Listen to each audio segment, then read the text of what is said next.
విశాఖపట్నంలో ప్రధాని నరేంద్ర మోదీ గారు పర్యటిస్తూ ఉన్నారు. ఒక ర్యాలీలో పాల్గొన్నారు. తర్వాత బహిరంగ సభ వేదిక మీద నుంచి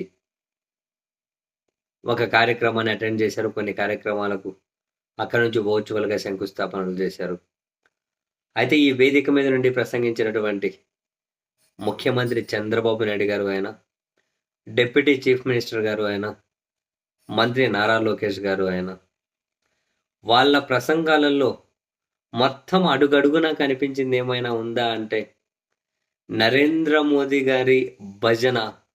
వాళ్ళ ప్రసంగాలలో భజనతోటి, నరేంద్ర మోడీ గారి భజనతోటి నాకు తెలిసి విశాఖపట్నం తడిసి ముద్దయిపోయి ఉంటదేమో ఆ భజన. అది అఫ్‌కోర్స్ దేశ ప్రధానిని ప్రశంసించడంలో మనమేమి తప్పుపట్టం గానీ, ప్రశంస అసలు ఏవైనా హద్దులుంటే హద్దులు కూడా దాటిపోయి బాబోయ్! ఏం భజన సామి! మంత్రి నారా లోకేష్ గారు ప్రసంగించినంత సేపు నమో, నమో, నమో ప్రతి పదానికి నమో, నమో, నమో. పేదోడికి అండ నమో, మహిళకు అండ నమో, ప్రజాస్వామ్యానికి అండ నమో, రాజ్యాంగానికి అండ నమో, ఆంధ్రాకు అండ నమో, దేశానికి అండ నమో, నమో, నమో, నమో, యాటికి పోయినా నమో అని. మొత్తం అంటే కేవలం తనను నాకిది అనిపించింది ఇదేమైనా గనక నరేంద్ర మోదీ గారి భజన కార్యక్రమం కోసం ఈ వేదిక ఏర్పాటు చేశారా అని. ప్రశంసించడం వేరు.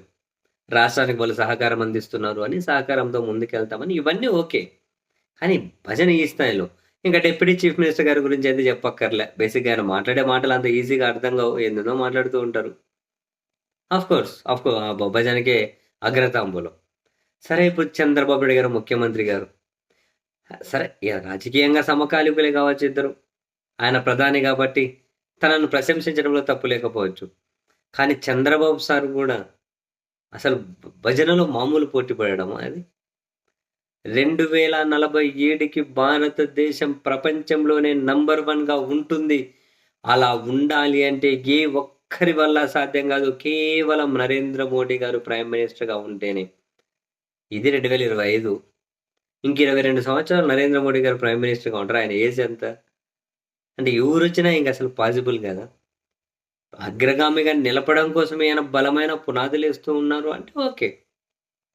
ఈయన తప్ప ఇంక ఎవ్వరున్నా అసలది పాసిబుల్ కానే కాదు.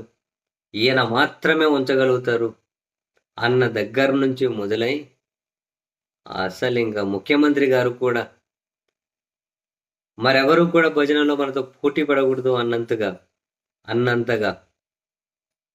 రాష్ట్రానికి కేంద్రం నుంచి సహకారం ఏంటి? ఏ విధంగా ఆర్థిక వ్యవస్థ రాష్ట్రంలో మెరుగుపడుతుంది? ప్రజల జీవన ప్రమాణాలు ఏ విధంగా మెరుగుదల కాబోతూ ఉన్నాయి? ఏ విధమైన నిర్ణయాలు తీసుకోబోతున్నారు? వీటికి ప్రియారిటీ ఏమిచ్చారో కానీ ఈ స్థాయిలో ఇంతగా ఒకానొక స్టేజ్‌లో నరేంద్ర మోడీ గారే తనకేమైనా కొంతవరకు అర్థమైందేమో గానీ, ఆయన ఇంక తల కిందకేసి నవ్వుతూ ఉన్నారు.